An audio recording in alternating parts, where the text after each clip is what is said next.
ल लाइभ आयो है छैन 1 minute just a minute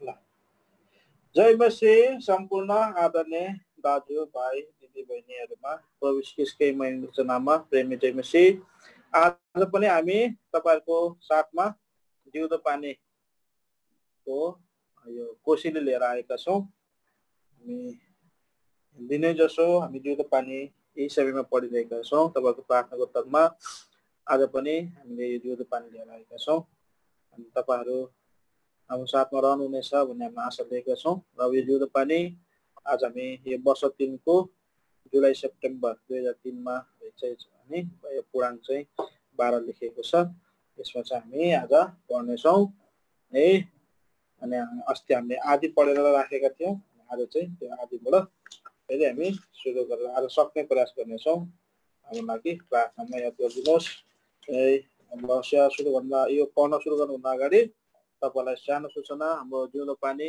टेक्स्टबाट तपाईहरुले यो जिउँदो पानी आफ्नो अनलाइनमा मोबाइल ल्यापटपमा पढ्न चाहनुहुन्छ भने तपाईहरुले अहिले नै सब्स्क्राइब र रिन्यू गर्नुपर्ने र नि जिउँदो पानीको हाम्रो जो पनि दाजुहरु हुनुहुन्छ त्यो तपाईको फेसबुक माथि लाइभमा क्याप्सनमा तीनजना नाम हाम्रो दाजु केपी दाजु हाम्रो सेठ दाजु र हाम्रो विनय दाजुको नाम राखिएको छ नम्बर राखिएको छ यहाँसँग तपाईले सम्पर्क गरेर जिउँदो पानी सम्बन्धित कुनै पनि कुराहरुको जानकारी लिन सक्नुहुनेछ है अब हामी स्यासो गर्न लागिरहेका छौं हाम्रो दाजु हुनुहुन्छ हाम्रो साथमा दाजु भक्त हाम्रो कपन कुवेतबाट हाम्रो उहाँको लागि यहाँलाई हामी त्यो प्रार्थना गरिदिनु हुनेछ त्यसपछि हामी सुरु गर्नेछौँ है हुन्छ दाजु प्रार्थना गरिदिनुहोस् जय मसीह जय मसीह जिउँदो विश्वासयोग्य अनुकारी धर्मी साँचो सत्य परमेश्वर सारा सृष्टिका मालिक जो सही स्थानमा विराजमान हुनुहुन्छ स्वर्ग तपाईको सिंहासन हो पृथ्वी तपाईको पावदान प्रभु तपाईको पावदान भने यस घडी फेरि पनि नम्र दिन पनि किन आउँदछौँ हाम्रा एक शिर दुर्बल कमजोर घुट्नाहरूलाई टेक्दछौँ किनकि स्वर्गमा पनि हे प्रभु आज क्रिस प्राचीनहरू दिव्य जीवातहरू लाखौं करोडौं दूतहरू तपाईको सामने तपाईको वरिपरि धर्मीजनहरू अझ प्रभु तपाईको सामु आफ्नो शिरका मुकुटहरूलाई राखिकिन दण्डवत गरिकिन पवित्र पवित्र पवित्र भन्नुभएको नभएको छैन अझ यस पृथ्वी तलमा पनि प्रभु तपाईले आफ्नै खुनले किन्नु भएको जाति हे प्रभु आफ्नो निज भाग निज सन्तान जसलाई तपाईले धेरै जातिहरूको बीचबाट तपाईले जित्नुभयो हे प्रभुजी तपाईले धेरै जातिहरूको बीचबाट तपाईले खोज्नुभयो हामीले तपाईलाई रोजेनौं खोजेनौं तपाई प्रभुले हामीलाई चुन्नुभयो छान्नुभयो आज पृथ्वीमा एउटा विशेष जाति आफ्नो महिमा गर्ने जाति तपाईले हामीलाई बनाउनु भयो धन्यवाद चढाउँदछौँ प्रभु त्यही पनि समयमा प्रभु पापमा थियो अन्धकारमा थियो हाम्रो जीवन अन्धकारले भरिएको थियो अशान्तिले भरिएको थियो हाम्रो जीवनमा हे प्रभुजी पापले राज्य गरेको थियो मृत्युको दासत्वमा हामी थियो तर तपाईको दया तपाईको कृपा तपाईको अनुग्रह आज हामीले पायौं प्रभुजी हामी राम्रो असल भएर होइन हाम्रो धर्म कर्मले न कि हाम्रा असल चालचलनले हाम्रा व्यवहारले हाम्रो आनी बानीले तर प्रभु हामी दुष्ट भए तापनि प्रभु तपाईले हामीलाई प्रेम गर्नुभयो र प्रभु तपाईले हामीलाई रोज्नुभयो तपाईले हामीलाई खोज्नुभयो हामी तपाईलाई धन्यवाद दिन्छौँ तपाईको नामको भए प्रशंसा गर्दछौँ यसगरी हे हाम्रो प्रभु हाम्रो परमेश्वर हामी तपाईको सन्मुखमा हामी जस्ता छौँ त्यस्तै आएका छौँ प्रभुजी किनकि तपाई महान प्रभु आज जो मण्डलीको शिर हुनुहुन्छ प्रभु आएपछि दुईको आज 20, 21, 22 अनुसार प्रभु हामी तपाईलाई धन्यवाद चढाउँदछौँ तपाई हाम्रा मालिक हुनुहुन्छ तपाई हाम्रा उद्धारक हुनुहुन्छ तपाई हाम्रा जीवन हुनुहुन्छ त्यसका लागि तपाईलाई धन्यवाद चढाउँदछौँ प्रभुजी अब फेरि पनि हामी तपाईलाई दिन सक्दैनौँ। तपाईँले गर्नुभएको भलाइको निम्ति, तपाईँले गर्नुभएको उपकारको निम्ति प्रभुजी आज पनि हामीलाई नयाँ दिन देख्न दिनुभयो। यस घडीसम्म सुरक्षा तपाईँ राख्नुभयो। हाम्रो आत्मा, प्राण, शरीरको देखभाल गरिदिनुभयो। प्रभु आज हामी जहीँ तहीँ आज रहे तापनि हाम्रो साथमा तपाईँ रहनुभयो। प्रभु हामीलाई आत्माको द्वारा हामीलाई सिचिराख्नु भएको छ। हामीलाई आत्माको द्वारा उत्साह र प्रेरणा तपाईँले दिइराख्नु भएको छ। आफ्ना दासहरूले यी प्रभुजी भ्याइ नभ्याइकन जो अनलाइनको माध्यमद्वारा हामीलाई सेवा सङ्गति दिइरहेका छन्। प्रभु तपाईँ परमेश्वरले हाम्रो आत्माको वास्ता गर्ने परमेश्वर, आज तपाईँ परमेश्वरले यो मन यो ध्येय तपाईँले आफ्नो दासहरूमा बनाउनु भएको छ। धन्यवाद चाहँदछौँ। जस कारणले गर्दा प्रभु आज हामी हे प्रभु आज यो सङ्कटकालीन अवस्थामा प्रभुजी आज यो कोरोना भाइरसको कारणले गर्दा लकडाउनको अवस्थामा पनि आज हामीले तपाईँबाट एउटा उत्साह पाइरहेका छौँ, प्रेरणा पाइरहेका छौँ, शिक्षा सल्लाह पाइरहेका छौँ। आफैलाई जाँचबुझ गर्ने, करेक्सन गर्ने हामीले यो समय पाइरहेका छौँ। धन्यवाद चाहँदछौँ। प्रभु हामी दुर्बल छौँ, कमजोर छौँ, र पनि तपाईँ प्रभु हामीलाई सहायता गर्नको लागि तपाईँ हाम्रो पक्षमा हुनुहुन्छ। प्रभु धन्यवाद चाहँदछौँ। फेरि पनि शरीर सञ्चार भएकाहरूमा जहीँ तहीँ हामीले शोकित दुखित तुल्याएका छौँ। एकपल्ट तपाईँको पवित्र लहुको छिटकाउ चाहन्छौँ। तपाईँको रगतले हाम्रो हृदय, विवेक, हाम्रो अङ्ग प्रत्यङ्गलाई शुद्ध भइदिनुहोस्, बिन्ती प्रार्थना छ। धन्यवाद चाहँदछौँ प्रभुजी। आज तपाईँ परमेश्वरको सन्मुखमा आएका छौँ। विशेष गरेर प्रभुजी आज तपाईँको वचन कलसी 3:17 पद अनुसार आज तिमीले जे पनि गर्दछौ, आज परमेश्वर पितालाई धन्यवाद सहित प्रभु यीशुको महिमाको निम्ति गर भनिकन तपाईँले भन्नुभएको कारणले गर्दा प्रभुजी आज आफ्नो दासलाई हे प्रभु आज मण्डलीको उन्नतिको लागि मण्डलीमा आज हाम्रा प्रियहरूले उत्साह पाउन् भनेर प्रभुजी आज यो जिउँदो पानीहरू प्रभु आज पढ्ने अनि कति हे प्रभु स्तुतिहरू सङ्गहरू गाउने यो हप्ताभरिको समयमा प्रभु हाम्रा भाइ बहिनीहरूले पनि आज तपाईँमा उत्साह पाउन्। आज यो इच्छा राखिकन आज यो बोझ तपाईँले हालिदिनु भएको कारणले गर्दा पवित्र आत्माको द्वारा तपाईँ प्रभुले यो बोझ हालिदिनु भएको कारणले गर्दा हामी तपाईँलाई धन्यवाद चाहँदछौँ। प्रभुजी अब जिउँदो पानी पढ्न गइरहेका छौँ। प्रभु तपाईँले सहायता गर्नुहोस्। प्रभुजी धन्यवाद दिन्छ। आज प्रभुजी जति हाम्रा प्रिय दाजुभाइ दिदीबहिनीहरू आज यसलाई अनलाइनमा हुनुहुन्छ, प्रभु उहाँले हामीले जो सुनेका छौँ त्यो कुरालाई ध्यानमा राख्नु परेको छ। यो सुनेको कुरालाई हामीले बिर्सनु हुँदैन। ती सबै कुरालाई अन्तसम्म हामीले राख्नु परेको छ। जबसम्म यस पृथ्वीमा हामी बाँच्छौँ, जबसम्म यस पृथ्वीमा कति असल कुराहरू आज यी पत्र पत्रिकाको द्वारा हामीले सिक्नु परेको छ। एउटा हाम्रो शिक्षाको लागि त्यहाँ आएको छ, सल्लाहको लागि आएको छ। प्रभुजी हामीलाई कति प्रकारको चेतावनीको कुराहरू पनि यहाँ आउँदछ। प्रभुजी आज हामी कतिपल्ट हामी आफूलाई जाँचबुझ गर्ने कुराहरू त्यहाँ लेखिएका हुन्छन्। प्रभु यो सबै कुरालाई हामीले बुझ्नु परेको छ, जान्नु परेको छ। प्रभु तपाईँले सहायता गर्नुहोस् नि बिन्ती प्रार्थना गर्दछौँ। प्रभु आज यसका पढ्न प्रार्थना भवनबाट जुन पनि यो सबै कुराहरू राखिएको छन्, यो सबै हप्ताभरिको सबै सेवकहरू राखिएका छन्। जिउँदो पानीको सेवक पढ्ने क्रमहरू राखिएका छन् अनि यसरी यी सङ्गहरू गाउने यो प्रोग्राम राखिएका छन्। यी सबै कुरामा तपाईँको आशिष रहेको छ, तपाईँको उपस्थिति रहेको छ। तपाईँको उपस्थिति बिना हामीले केही पनि गर्न सक्दैनौँ अनि तपाईँको उपस्थिति भएन भने यो आशिष नै हुन सक्दैन। यस कारण तपाईँबाट आशिष पाउनको लागि आज हे प्रभु तपाईँबाट हे प्रभु हामीले आत्मिक जागृति उन्नति पाउनु पर्दछ। यस कारणले गर्दा यो सबै कुरामा तपाईँले दया राख्नुहोस्, अनुग्रह राख्नुहोस् नि बिन्ती प्रार्थना गर्दछौँ। धन्यवाद छ। हाम्रा अनलाइनमा कति दाजुभाइहरूले यसमा सहायता पुर्याइरहेका छन्। हामी तपाईँलाई धन्यवाद चाहँदछौँ। प्रभुजी सबलाई तपाईँले आशिष दिने काम गर्नुहोस् बिन्ती प्रार्थना गर्दछौँ। हे हाम्रो प्रभु परमेश्वर, हाम्रो राजा, हाम्रा मालिक तपाईँ हुनुहुन्छ। हामी तपाईँलाई धन्यवाद चाहँदछौँ। अब रहेको जीवनलाई तपाईँको हातमा सुम्पिँदछौँ। सबै अन्धकारको शक्तिलाई यीशु मसीहको सामर्थ्य रगतमा मार्नुहोस्, आफ्नो रित राख्ने काम गर्नुहोस् बिन्ती छ। अब सबै कुराको लागि धन्यवाद दिँदै अब यस सेवालाई तपाईँको हातमा दिइहाल्दै आज धन्यवादित प्रार्थनालाई हाम्रा उद्धारकर्ता यीशु प्रभुको नाममा सुनेर ग्रहण गर्नुहोस्। आमेन।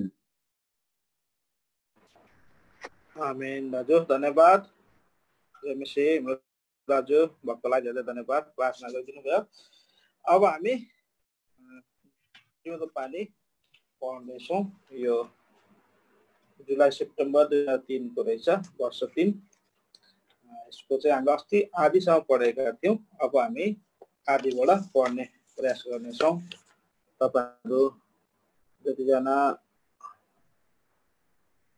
अनलाइनबाट हेर्दै हुनुहुन्छ हो, जतिजनाले यो फेसबुक माध्यमबाट हेर्दै हुनुहुन्छ, यहाँलाई धेरै धन्यवाद। अनि हामीसँग अन्तसम्म रहनुहुनेछ भन्ने हामीले आशा लिएका छौँ। हुन्छ, अब हामी ढिलो नगरिकन अब हामी पढ्छौँ है।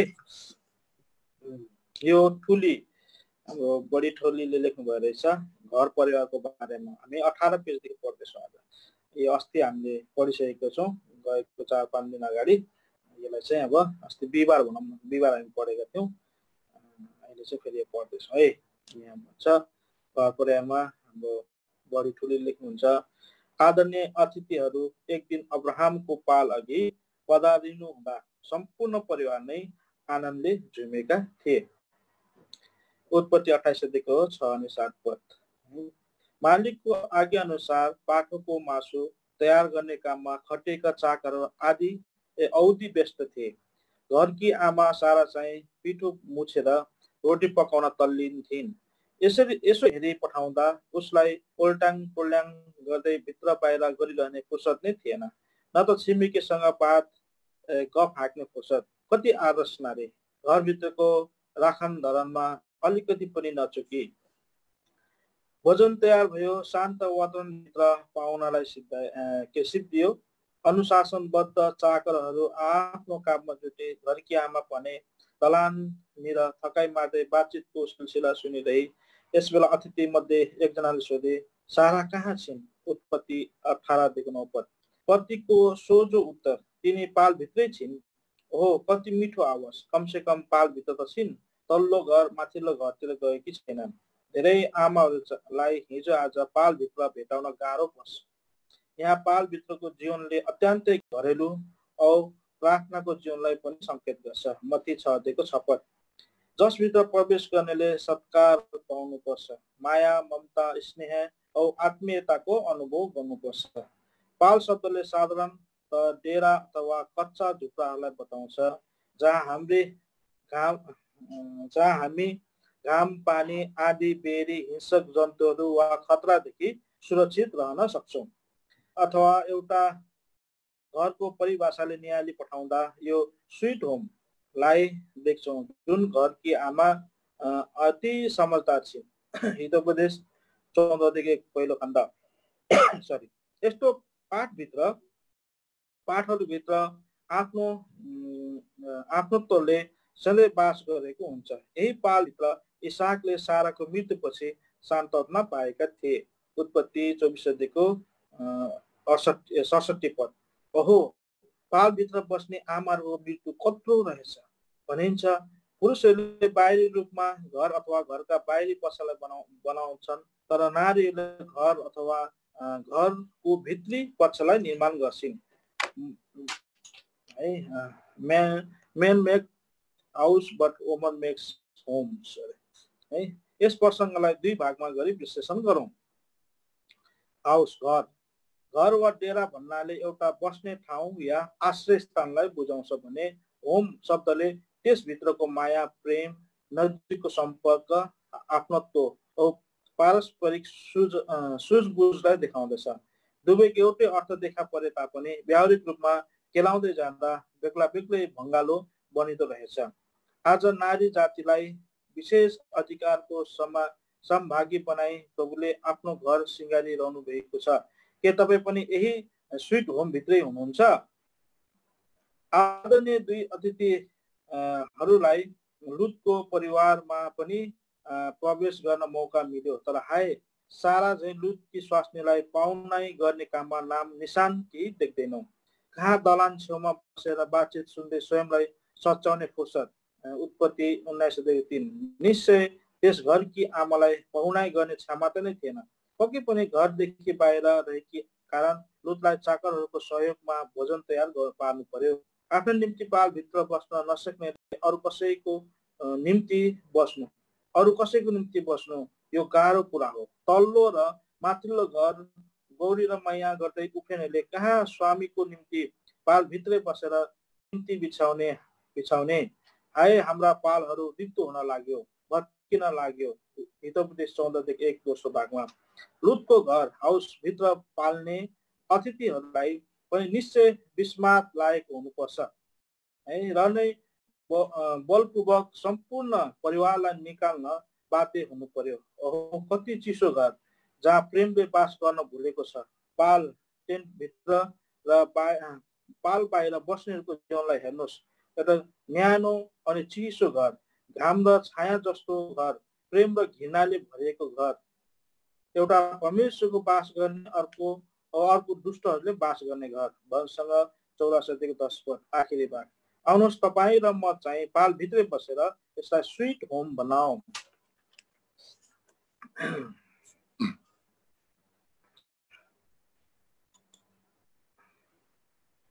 यति नै रहेछ यसको भाग। अब अर्को भाग हामी पढ्छौँ। विशेष जीवन र निर्णय चाहिँ भाइ पावल सुधाकर अनि हाम्रो अनुवादकमा हुनुहुन्छ हाम्रो विनय दाजु बेरेका गान्तोकबाट। बाइबल अध्ययन। तब येशूले त्यसलाई हेरेर त्यसलाई प्रेम गर्नुभयो र त्यसलाई भन्नुभयो, आऊ क्रुस उठाएर मेरो पछि लाग। क्रुस अथवा जुवा बिना ख्रिस्टीय चेलापन अधुरो छ। प्रभुको बलवटमा चेलापनको मूल्य अगावै तोकिदिनुहुन्छ। क्रुस चाहिँ रित्याउने अनि अनन्त महिमामा दोहोऱ्याउने माध्यम हो। प्रभुको बलवट सामूहिक छैन तर व्यक्तिगत छ भन्ने तथ्यलाई आऊ क्रुस उठाएर मेरो पछि लागले पुष्टि दिँदछ। यहाँ एउटा जवान बुद्धिमान धनी मानिस छ जो प्रभु येशू ख्रिस्टसम्म केही आवश्यकताका कुरा लिएर आउँदछ। बाइबलमा प्रभु येशू स्वयं पापीहरूको खोजीमा हिँड्नु भएको कुरा सर्वविदित छ। तर यहाँ त एउटा पापी मान्छे पो प्रभु येशू मुक्तिदाताको खोजीमा आइरहेको छ। बडो अनौठो कुरा छ। फेरि आत्मिक खाँचो लिएर उत्कृष्ट हेलित र तुच्छ ठानिएका मुक्तिदाता प्रभु येशू कहाँ खुल्लमखुल्ला बडो नम्रता र उत्सुकता साथ आउँदछ। यसरी उत्कृष्ट साथ प्रभुको खोजीमा आउने यो बेनामी मानिस को हुन् त? यिनी किन प्रभुलाई भेट्न लालायित छ? यी व्यक्ति धनी शासक र एक धार्मिक जवान थिए। धनीलाई आफ्नो धन त्यागी ईश्वरीय धनतर्फ लाग्नु साथै शासकलाई आफ्नो माननीय ओहदालाई लट्याई स्वर्गको खोजी गर्नु फलामको चिउरा चबाए जस्तो हो। उसले आफ्नो धन र ओहदालाई सुरक्षा दिनु खोज्दा नै अमूल्य जीवन गुमाई पठाउँदछ। परमेश्वर अनि अनन्त जीवनको बारेमा विचार विमर्श गर्ने समय नै कहाँ पो पाउँछ त? त्यस धनाढ्य युवामा धन, मान, इज्जत, बाइबलमा भएका 10 आज्ञा बारे र सबै कुराको परिपूर्णता भए तापनि ऊ खोक्रो थियो। उसमा भएको एउटा ठुलो प्रश्नले निरन्तर बेचैन पार्दथ्यो। आफूमा भएको अधुरो कुरालाई लिई ऊ अब प्रभु येशू कहाँ आउँदछ। बाइबलले अनन्त जीवन, अजम्बरी जीवन र प्रशस्तताको जीवन बारे घोषणा गर्दछ। तर उसमा यो जीवन छैन भन्ने कुरा उसलाई ज्ञात हुँदछ। यसैले जत्तिकै धनले पनि मानिसलाई अनन्त जीवन दिन सक्दैन भन्ने कुरा जानेर अधुरो जीवनको प्रश्न बोकी प्रभु येशू कहाँ त्यो धनाढ्य जवान आउँदछ। पूर्ण मानिसको स्तरमा आउन तीन प्रकारका जीवन चाहिँदो रहेछ। उसलाई ग्रीक शब्दमा बायोस भन्दछ, जसले शारीरिक जीवनलाई संकेत गर्दछ, यो चिहानमा सडिन्छ। अर्को सुके, जसले प्राणिक जीवनलाई संकेत गर्दछ, यो प्राण भएको जीवनमा सोच्न सक्ने, विचार्न सक्ने भाव हुँदछ। यही जीवनमा खानाको भोक मात्र नभएर प्रेमको ठुलो तृष्णा पनि लाग्दछ, जसको अप्राप्तिले आत्महत्या गर्न सक्दछ। अब अर्को जीवन जसलाई जो भनिन्छ, जसले स्वर्गीय ईश्वरीय जीवनलाई संकेत गर्दछ। हाम्रो जन्म पापमा भएकाले सांसारिक र प्राणिक जीवन त छ, तर आत्मिक ईश्वरीय जीवनको सम्बन्धमा भने हामी मृतक छौँ। पापको ज्याला नै मृत्यु हो, रोमी 6:23 पद भन्ने तथ्यबाट थाहा लाग्दछ कि प्रत्येक पापी मानिसको सामु मृतक छन्, चाहे शारीरिक या प्राणिक जीवनमा जीवित नै हौ। अब यो मृतक मानिसलाई धर्म होइन र नयाँ जन्मको आवश्यकता पर्दछ। भन्नुको तात्पर्य ईश्वरीय जीवनको प्राप्ति। प्रभु येशू भन्नुहुन्छ, म तिमीहरूलाई जीवन दिन आए, प्रशस्तताको जीवन। यदि यो जवानलाई आफ्नो परिवारद्वारा आफ्नो धर्मबारे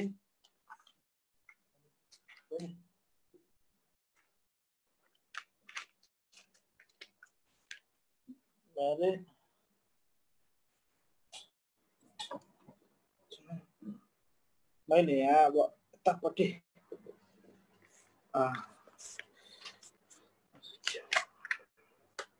आफ्नो धर्मबारे 10 आज्ञाबारे मुखस्थ निपुण पारेको भए तापनि आफ्नो धर्म र धर्मशास्त्रको ज्ञान प्राप्तिले अनन्त जीवन मानिसलाई दिन सक्दैन भन्ने कटु सत्यलाई प्रमाणित गर्दै ऊ प्रभु येशू कहाँ प्रश्नको भारी लिएर आउँदछ। जीवन तब आउँदछ जब प्रभु येशू ख्रीष्ट हृदयमा आउनुहुन्छ। जससँग पुत्र येशू ख्रीष्ट छ उसमा अनन्त जीवन छ, जसमा पुत्र येशू ख्रीष्ट छैन उसमा जीवन छैन। तर परमेश्वरको क्रोध उसमा रहँदछ।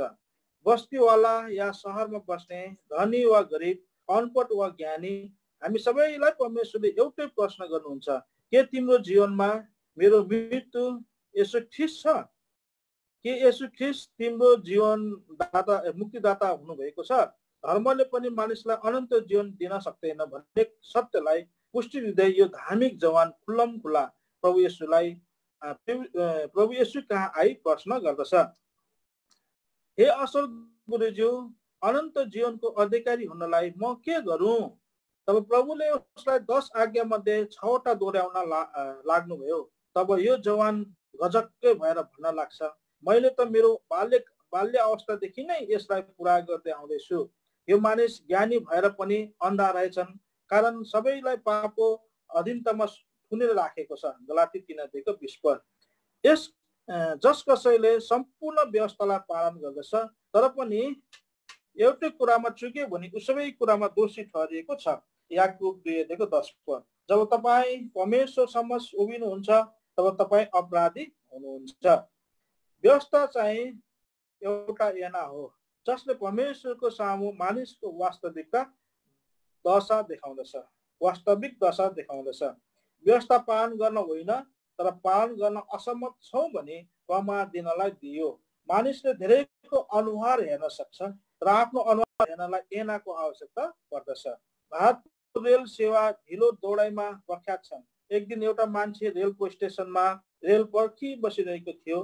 प्रत्येक आधा घण्टा 1 घण्टामा अब रेल आधा घण्टा या 1 घण्टा बाद आइपुग्छ भन्ने घोषणा गरिरहँदा उसलाई दिक्क लाग्छ र त्यो समय सारिणी टाइम टेबल बारे स्टेसन अधिकारीलाई भन्न लागेछ, किन व्यर्थमा यो समय सारिणी टाइम टेबल राख्नु भएको, जबकि कुनै पनि रेल समय मुताबिक चल्दैन।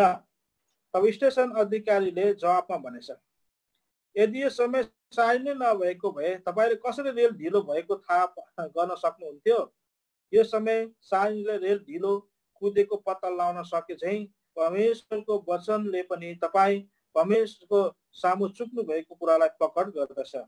तपाईँ आफ्नो पाप कर्महरू बोकेर परमेश्वरको सामु उभिनुपर्छ। के तपाईँलाई थाहा छ, परमेश्वरले धेरै गवाहीहरू खडा गर्नु भएको छ जसले तपाईँको पापको दुहाई दिँदछ। यहुदाको पाप फलामको कलमले, हिराको टुप्पाले वेदीको सिंहहरूमा उपासना स्थान हृदयमा खोपिएको छ। यिर्मया 17:1 पद। गुप्तमा गरेको पाप होस् या व्यक्तिगत रूपमा गरेको पाप होस्, परमेश्वरले तत्कालै तपाईँको हृदयमा लेखिदिनुहुन्छ। यसैले पाप गरे पश्चात हामी कहीँ भाग्न सक्दैनौँ, लगातार हृदयले दोहोऱ्याइरहन्छ।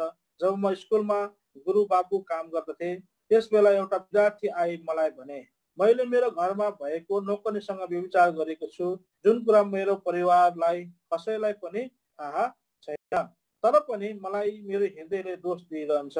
म चाहेर पनि भाग्न असमर्थ छु। यो पाप येशूको रगतद्वारा कुनै पनि दामी साबुन या सर्फले धुन सक्दैन। येशूको रगत बाहेक कुनै पनि दामी साबुन वा सर्फले धुन सक्दैन। तपाईँ सोझो भई लगातार उपासनालयमा जानु भए तापनि तपाईँले गर्नुभएको पाप वेदीको सिङमा उपासना स्थलमा खोपिएको कारण लगातार यस स्थानले परमेश्वरलाई भन्नेछन्, परमेश्वर आशिष नदिनुहोस्, उसलाई आशिष नदिनुहोस्, उसको पाप यही छ। परमेश्वरले पहिले आकाश र पृथ्वीलाई साक्षीको रूपमा सिर्जनु भयो अनि हामी चाहिँ यी दुई साक्षीको मध्येमा छौँ। स्वर्गले अधर्म खुलस्त देखाउनेछ, दोष लाउनलाई पृथ्वी खडा हुनेछ। ऐब 27 पद। पाप ढोकामा ढुकी बसेको छ। उत्पत्ति 4:7 पद। पाप ढोकामा भएकोले तपाईँ चाहिँ धेरै धार्मिक काम, भक्ति, पूजन घरभित्र गर्नुहोस्, तर पापले आशिष लिएर आएको स्वर्गदूतलाई भित्र पस्न दिँदैन। अब घरको भित्ता र छानाको दलिलले पनि दुहाई दिनेछ। हबकुक 2:11 पद। एक दिन यी सबै साक्षीहरू एकै ठाउँमा भेला हुनेछन् र हरेक कसुरहरू, पापहरू थैलोमा सञ्चय गरी छाप लाएर राखिन्छन्। ऐब 14:17 पद। एक दिन पापको थैलो लिएर परमेश्वरको न्याय आसनको सामु उभिनु पर्दा यी सबै साक्षीहरूले तपाईँको विरुद्धमा साक्षी दिन थाल्छन्। तब कहाँ जाने, कहाँ भाग्ने? पापले गर्दा तपाईँ कुनै रीतिले उम्कन सक्नुहुने छैन। यो जवान ज्ञानी भएर पनि अन्धो निक्ल्यो। परमेश्वरले भन्नुभएको थियो कि धनी जवान मानिस आफ्नो धन त्यागी लालची हृदयमा उहाँलाई सिंहासन बनाउन दिन सक्दैन। तथापि परमेश्वर भन्नुहुन्छ, यदि तिमीलाई अनन्त जीवन चाहिन्छ भने तिम्रो धन गरिबहरूलाई देऊ, क्रुस उठाऊ र मेरो पछि लाग। तब उसले गम्भीर भएर सोच्न थाल्छ, यो त बडो ठुलो दाम पो भयो, म यसो गर्न सक्दिनँ। तब आत्मिक भोका भएर बडो उत्सुकता र नम्रता साथ आएको यो जवान निराश भई फर्कन्छ। लौकिक धन सम्पत्ति त्याग्नु नै उसको निम्ति ठुलो दाम भयो। जबकि प्रभु येशू परमेश्वर भएर पनि स्वर्गीय व्यवहारलाई छोडी यस श्रापित संसारमा आए, मानिसहरूद्वारा तिरस्कृत भई क्रुसको मृत्युसम्म नै आज्ञाकारी भई त्यस हृदय विदारक पीडा सहेर चुकाउनु भएको मूल्यलाई उसले बुझ्न चाहेन र अति मूर्ख भई अनन्त जीवन र स्वर्गीय महिमालाई छोडिदियो। अब तपाईँको निर्णय के छ? प्रभुले तपाईँलाई बोलाइरहनु भएको छ। पापको विलासिता असामान्य भएकोले तपाईँको हृदय प्रभुलाई दिन चाहनुहुन्न कि प्रभुको पछि लाग्न तपाईँको निम्ति ठुलो दाम हो? प्रभुले चुकाउनु भएको दामलाई विचार्नुहोस्। यदि यो धनी मानिसको अन्तको बारेमा बाइबलमा लेख्नु हो भने आज उनी अनन्त नरकमा र आगो र गन्धक जलिरहेको कुण्डमा छाती पिर्दै अति विपदग्रस्त भई यहाँ तडपिरहेको हुने थियो। अनि उसले भन्ने थियो, मैले त अनन्तको स्वर्ग र अनन्तको महिमालाई लत्याई ठुलो मूर्खता देखाएछु। यदि एकचोटि मौका पाए त सबै लौकिक धन बेचबेखन गरे क्रुस उठाई उहाँको पछि लाग्ने थिए। प्रिय मित्र, तपाईँ के सोच्नु हुँदैछ? यो सुनौलो मौका नगुमाउनुहोस्। यदि यो मौका गुमाउनु भयो र यसलाई तिरस्कार गर्नुभयो भने सोच्नुहोस्, तपाईँ अनन्त नरकमा आगो र गन्धक जलेको कुण्डमा पर्नुहुनेछ। आज नै उहाँमा पाप मानिलिनुहोस् र उहाँलाई पछ्याउनुहोस्। यति नै छ यसको पाठ है। अर्को यहाँ छ, अब बाइबलका भविष्यवाणीहरू कहिले असत्य भएका छैनन् भन्ने सानो लेख्दैछ। बाइबलका भविष्यवाणीहरूले कहिले असत्य भविष्यवाणीहरू गरेका छैन।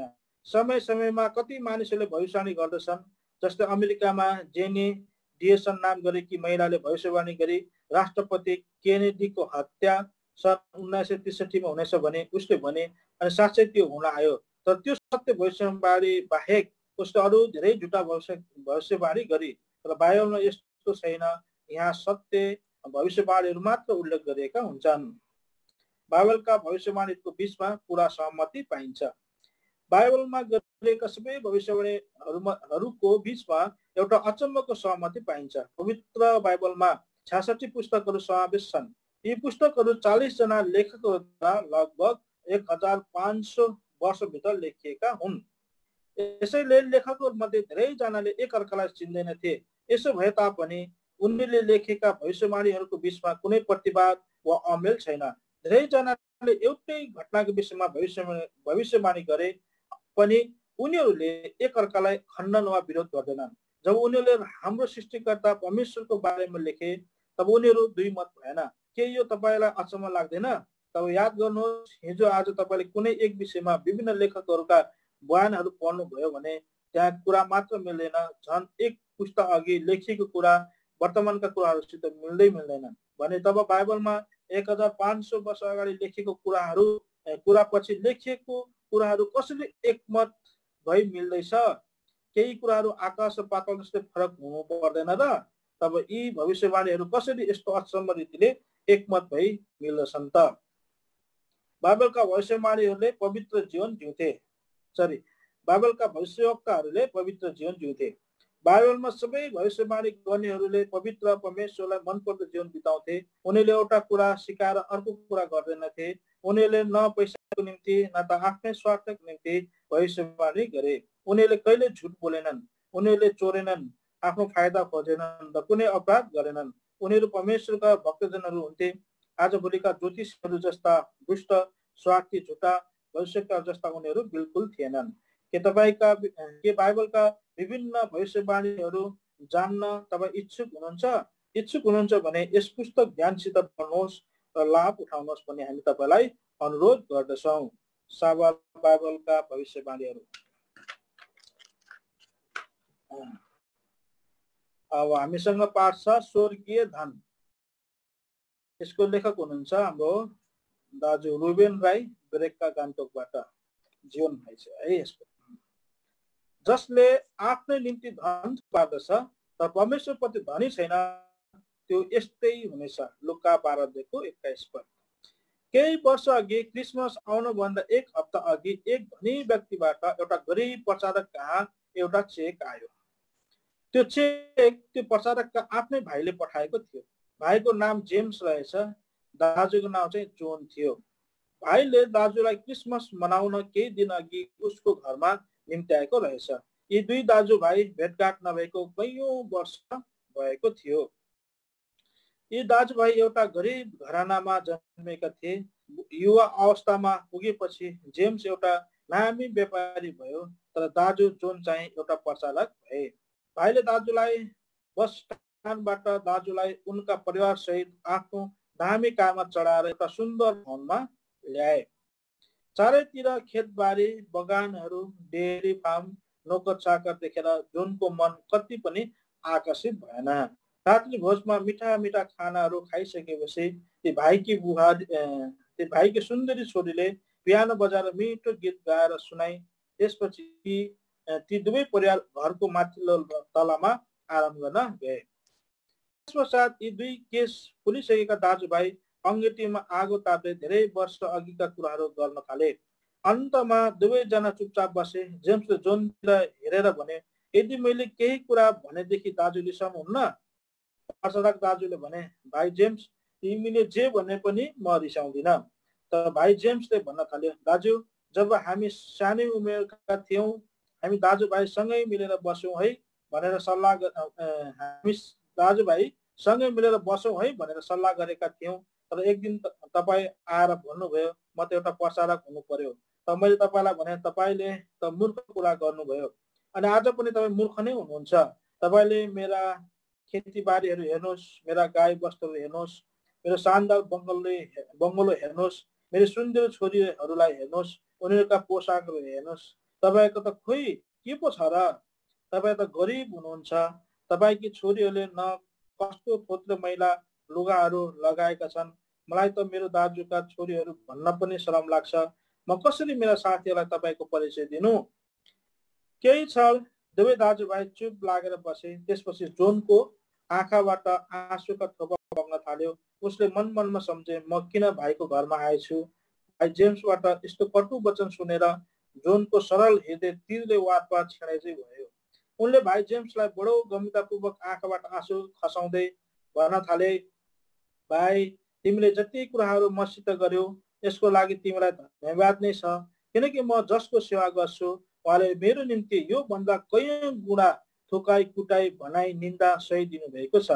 भाइ, अहिले म तिम्रो निम्ति मूर्ख देखिन्छु र हामी दुवैजना वृद्ध अवस्थातिर जाँदैछौँ। हाम्रो केस पनि पाकिसक्यो। हामी अस्ताउनै लागेका घाम जस्ता भइसकेका छौँ। हामीले चाँडै यो संसारबाट बिदा लिनुपर्छ। हाम्रा धन सम्पत्ति पनि यहीँ छोड्नुपर्छ। आफ्नो परिवार नाता गोताबाट पनि अन्तिम बिदा लिनुपर्छ। भाइ जेम्स, मसँग नरिसाइदेऊ, तिमीलाई म एउटा प्रश्न गर्छु, के तिमीले स्वर्गको निम्ति केही गरेका छौ? फेरि दुवैजना एकछिन चुप्प लागेर बसे। दुवैजनाको बीचमा सन्नाटा छायो। त्यसपछि भाइ जेम्सले बडो दुखित हुँदै दाजुलाई भन्न थाल्यो, दाजु, मलाई माफ गरिदिनुहोस्, माफ दिनुहोला, म पो बडो मूर्ख भएछु। मूर्ख मात्र होइन, महाघमण्डी पनि भएछु।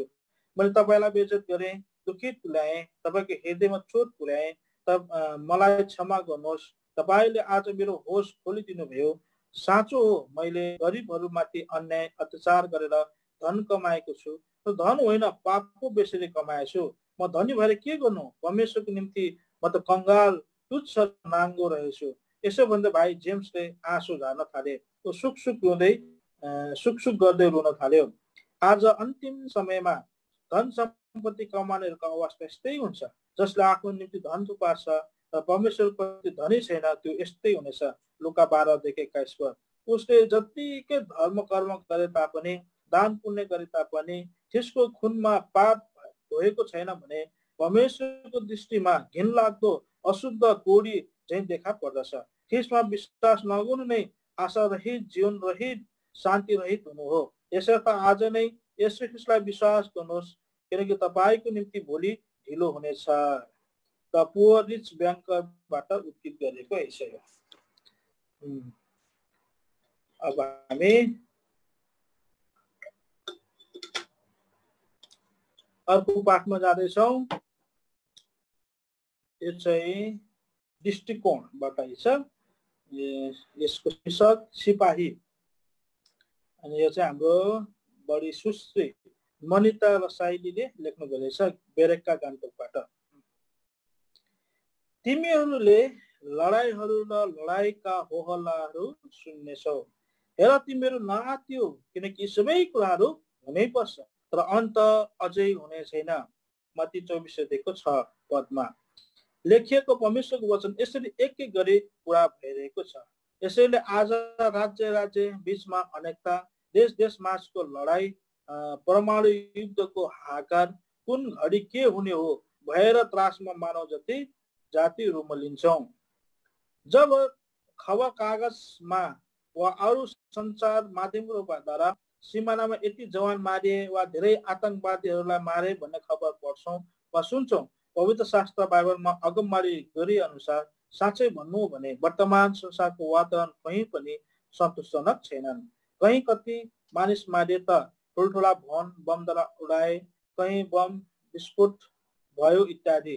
खबरले मानिसलाई सबै थोक बिर्सिएर एक क्षण सोच्न बाध्य गराउँछ। हामी यो खबर सुन्दा थरथर काम्छौँ।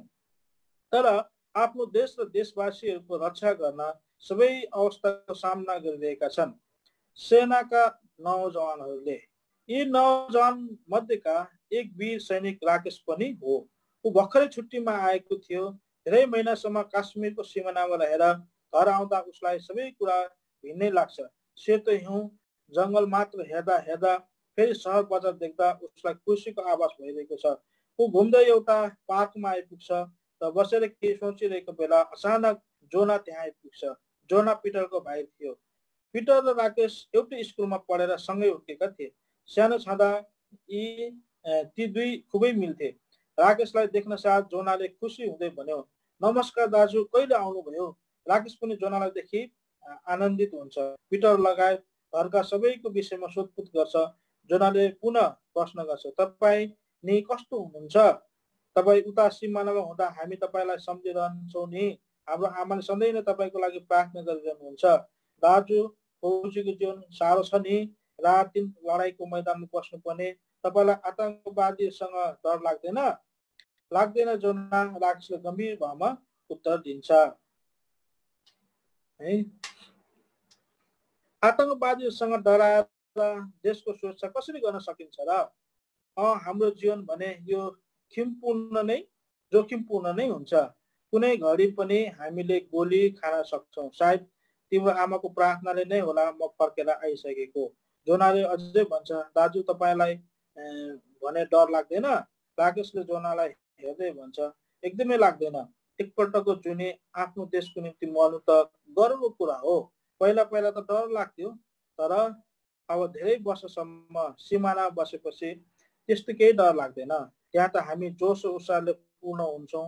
जोनाले फेरि माया लाग्दो स्वरले भन्छ, तपाईँलाई घरको माया लाग्दैन? राकेशले जोनालाई फेरि हाँस्दै भन्छ, घरको माया त लाग्छ नि, तर जब दुश्मनको अगाडि पुगिन्छ तब घरबार कुनै कुराको पनि वास्ता गर्नु हुँदैन। हाम्रो ध्यान केवल शत्रु र त्यसको चालतिर लगाउनुपर्छ, नत्र त त्यसले हामीलाई परास्त गरी हाम्रो देशभित्र प्रवेश गर्छ र हाम्रा सबै परिवारलाई नाश पार्छ। राकेशको कुरा सुनेर जोना छक्क पर्छ। उसको जोसपूर्ण कुरा सुनेर जोनालाई पनि सेनामा भर्ना भई देशको सेवा गर्ने मन लाग्छ। केही समयसम्म बातचित गरी दुवै आफ्नो घरतर्फ लाग्छ। बेलुकी पिटर जवानहरूको सेवाबाट घर आइपुग्छ। आमा खाना पकाउन व्यस्त रहेकी देखिन्छ। यता जोना भने अत्यन्तै खुसी देखिन्छ। उसले पिटरलाई देख्न साथ राकेश छुट्टीमा आएको कुरा सुनाएछ। राकेशको खबर सुन्दा पिटर पनि औधी खुसी हुन्छ। जोनाले दिउँसोसम्म उसलाई फ्रन्टियरको जीवन डरलाग्दो लाग्थ्यो भन्ने आज उसलाई त्यही मन परिरहेको जस्तो देखिन्छ। उसले पिटरलाई राकेशले भारत र पाकिस्तानको सिमानामा बसेर देशको सुरक्षा गरेको कथा वृत्तान्त सुनाउँछ। आफू पनि सेनामा भर्ना हुने इच्छा प्रकट गर्छ। तब पिटरले गम्भीर भएर भन्छ, भाइ तिम्रो विचार उत्तम हो, किनकि म स्वयं पनि सेनामा भर्ना भइसकेँ र अहिले सेनामा नै छु। यो सिमानामा जिउनु पनि जीवन जोखिमपूर्ण साथै आनन्दमय हुँदो रहेछ। सिमानामा भएर नै हामी सधैँ सतर्क छौँ, नत्र हामी निर्धक्क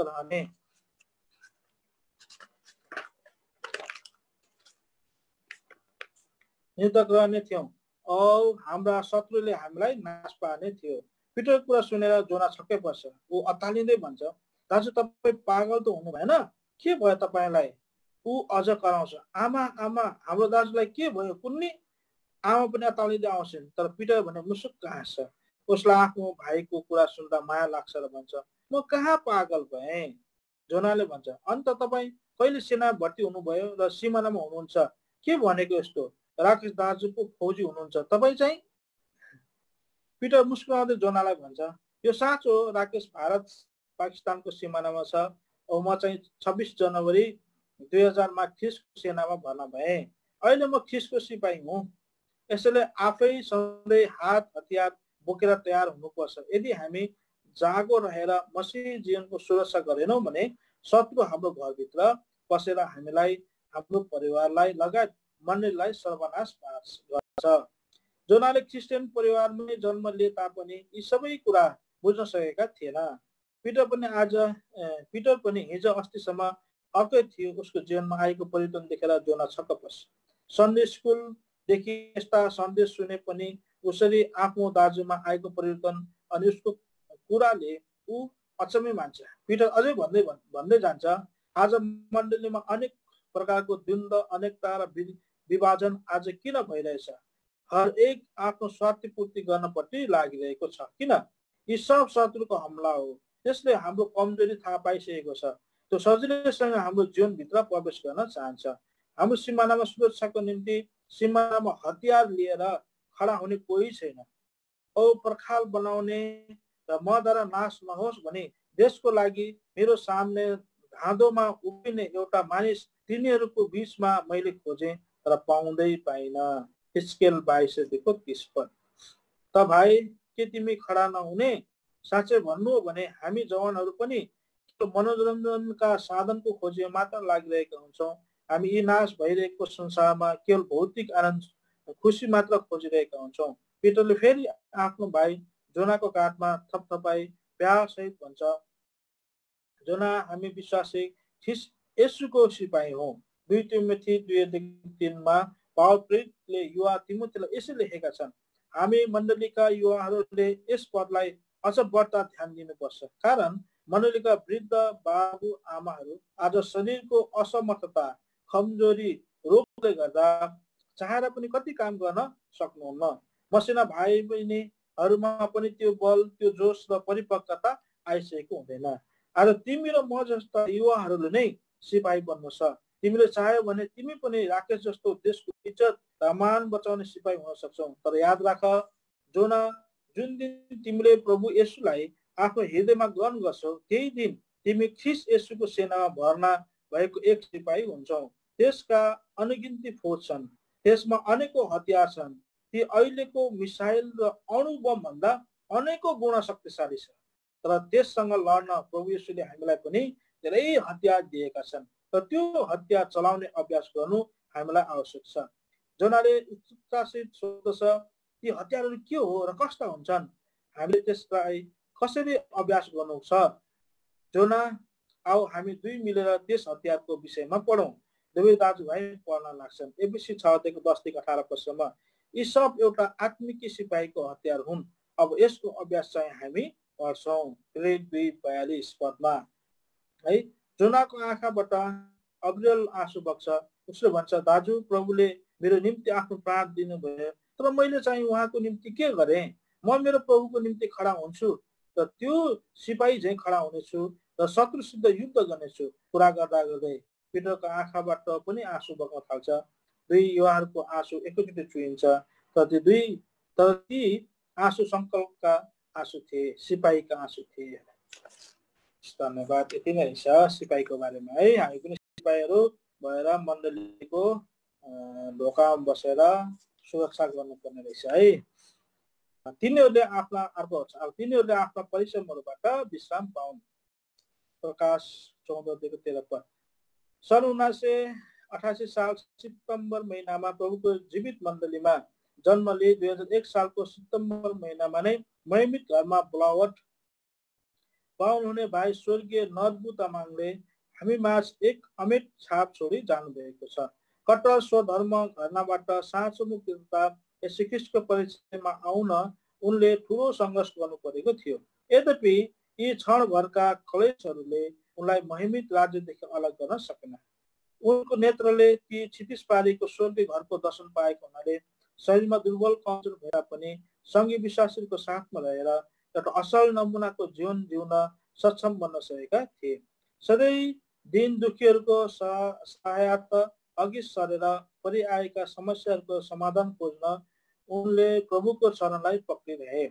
फलस्वरूप उनी मानव मौरीको रानो झैँ सेग्रा बस्ती कनान उपासना भवनको एक भरपर्दो मिलनसार जिम्मेवारी सेवकको रूपमा 13 सालसम्म मालिकको दाखबारीमा परिश्रम गरी अनन्त विश्वमा पसि जानुभयो।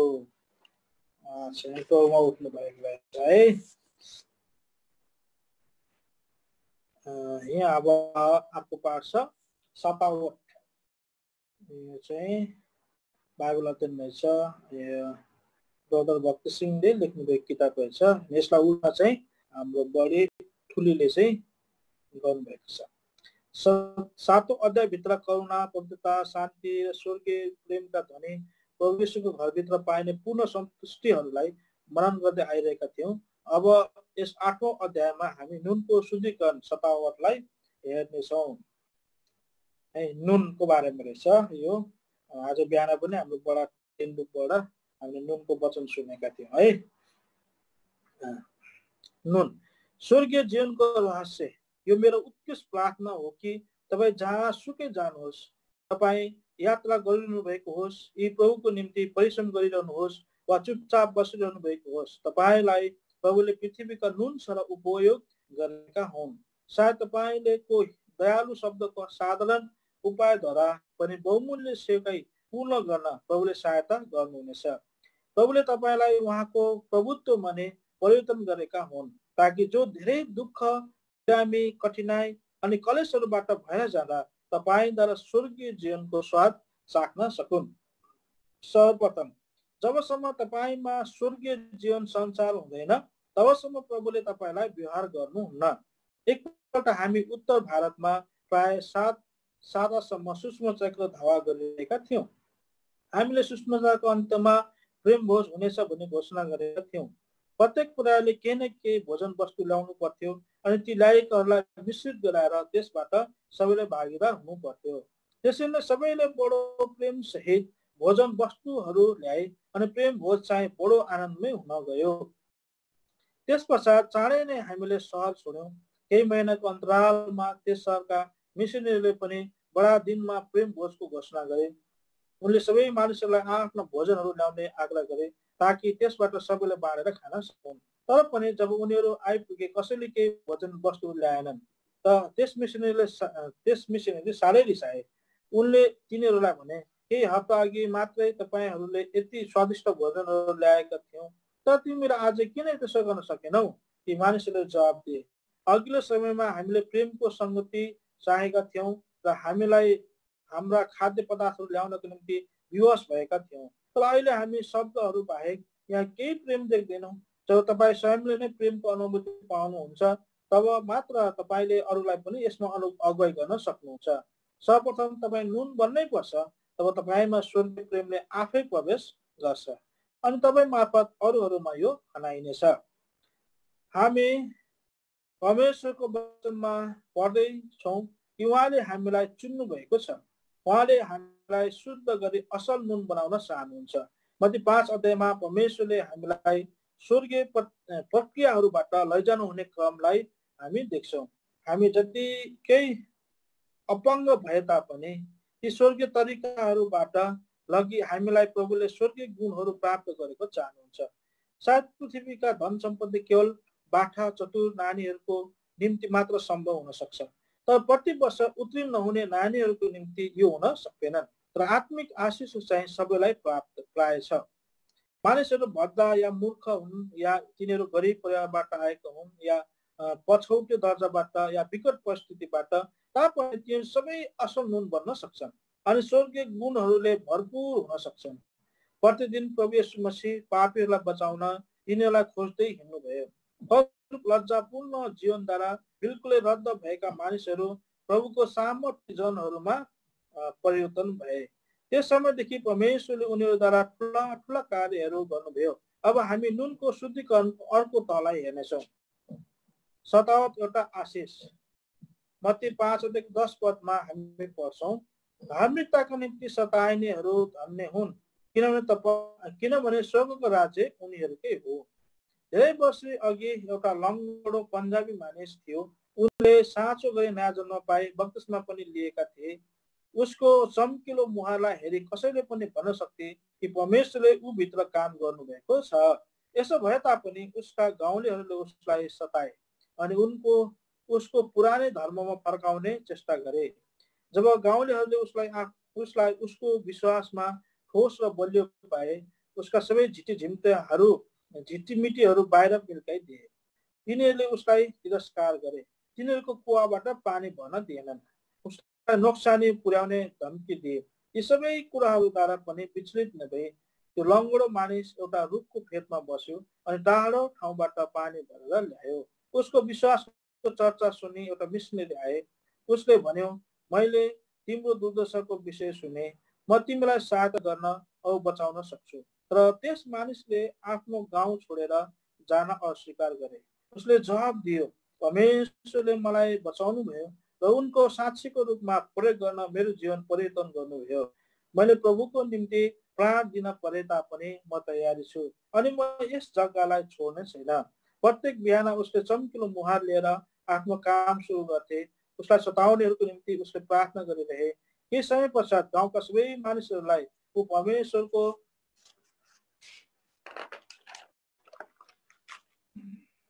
परमेश्वरको साँचो भक्त हुन् भन्ने कुरो प्रमाणित भयो। तिनीहरू उहाँ कहाँ आए, माफ मागे अनि उसले यस्तो अद्भुत तरिकाले परमेश्वरलाई पाएको कुरा थाहा गर्न सकेका थिएनन् भनी मानिले। यसरी एउटा लङ्गडो मानिसद्वारा धेरैले मुक्तिको अनुभवलाई प्राप्त गरे। सतावट सहन गर्न सिकेर हामीले दृढ विश्वास प्राप्त गर्छौँ अनि उहाँसँग लिप्त भई रहन सक्छौँ। परमेश्वरको वचन भन्दछ, धार्मिकताको निम्ति सताइनेहरू धन्यका हुन्, किनकि स्वर्गको राज्य उनीहरूकै हो। मत्ती 5:10। केही वर्ष अघि एउटा मुस्लिमले म कहाँ आए भने कि म ख्रिस्टियन हुन चाहन्छु। उनले विश्वविद्यालयका स्नातक थिए। के हामी कुनै सभाहरूमा गएका थियौँ? उसलाई सोधे। अह भनी उसले जवाब दियो। मैले सोधे, कसरी सुसमाचारमा तिमी उत्सुक भयो? उसले भने, एक दिन उसको छिमेकीमा एउटा हिन्दू साथीलाई भेट्न म गएको थिएँ।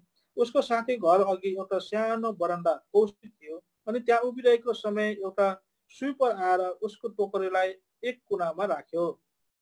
जब उसले सफा गर्दै थिए, एउटा हिन्दू मतका दोकानदार पनि त्यही कौशीमा प्रवेश गरे।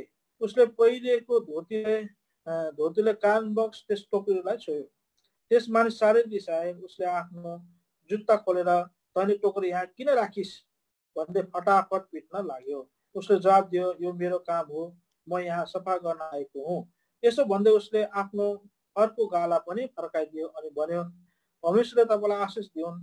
जब सबै कुरा समाप्त भएपछि त्यस मुस्लिमले स्विपरलाई सोधे, उसलाई तिमीले कुट्ने अनुमति किन दियौ? यो त उसको गल्ती थियो, तिमी आफ्नो काम मात्र गरिरहेका थियौ। यो सारा गल्ती उसैको थियो। उसले आफ्नो धोती अलिकता उठाई घोषारी साथ हेर्न सक्थ्यो, तर स्विपरले जवाबमा भने, मेरो प्रभुले मेरो निम्ति ती धेरै दुःख भोग्नुभयो, के म उहाँको निम्ति अलिकता कष्ट नभोगौँ? त्यस मुस्लिमले कथा दोहोऱ्याउँदै मलाई भने, त्यस स्विपरको प्रेमले मेरो जीवनमा काम गर्यो, त्यसकारण म अब क्रिस्चियन हुन चाहन्छु। ऊ क्रिस्चियन भए बक्तिस्मा अनि प्रभुको निम्ति एउटा असल साक्षी बने। धार्मिकताको निम्ति सताइनेहरू धन्य हुन्। यदि हामीले धन्यपूर्वक सताहटलाई सहयौँ भने यसरी हामी अरूको हृदयमा पनि परमेश्वरको प्रेम कसरी गरिन्छ त्यसलाई देख्न सक्छौँ। प्रेरित 7:54-60 अर्को उदाहरण देख्न सकिन्छ।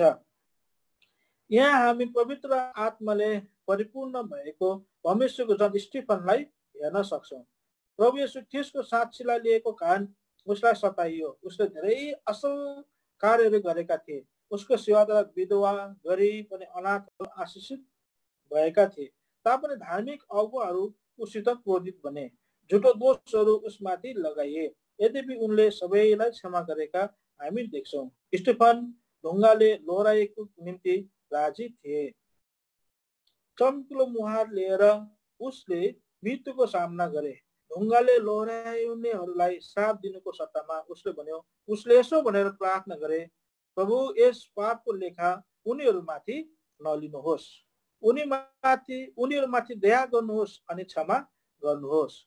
साउल नाम भएका एक व्यक्तिले यी सबै गौर गरी हेरिरहेका थिए। ती ढुङ्गाले लहराउनेहरूले तिनीहरूका वस्त्रहरू साउलको पाउनेर राखेका थिए। अनि प्रेरित 8:2 पढ्छौँ, स्टिफनको मृत्युमा साउल सहमति दिइरहेका थिए। साउलले उसको चम्किलो मुहारलाई देखे। उसले प्रार्थना गरेको सुन्यो, मेरो शत्रुलाई क्षमा गर्नुहोस्। उसलाई अचम्म लाग्यो कि कसरी मानिसले आनन्दसहित कष्टहरू भोग्न सक्छ।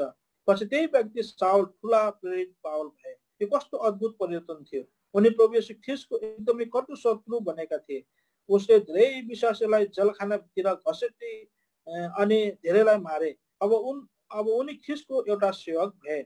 हामी प्रेरित 16:24-25 पढ्छौँ, कसरी पावल अनि अर्को चेलाको नाङ्गो शरीरलाई कुटपिट गरी उनीहरूको खुट्टाहरू ठिङ्गुरामा ठोकेका थिए। यी सबै कुराहरूको वास्ता नगरी मध्यरातमा उनीहरूले प्रार्थना गरे अनि आनन्दपूर्वक गाए। तिनीहरूले गनगन गरेनन्, न दोष नै दिए, न आफ्नो शत्रुहरूलाई सलापे। तिनीहरूले परमेश्वरलाई प्रशंसा चलाए।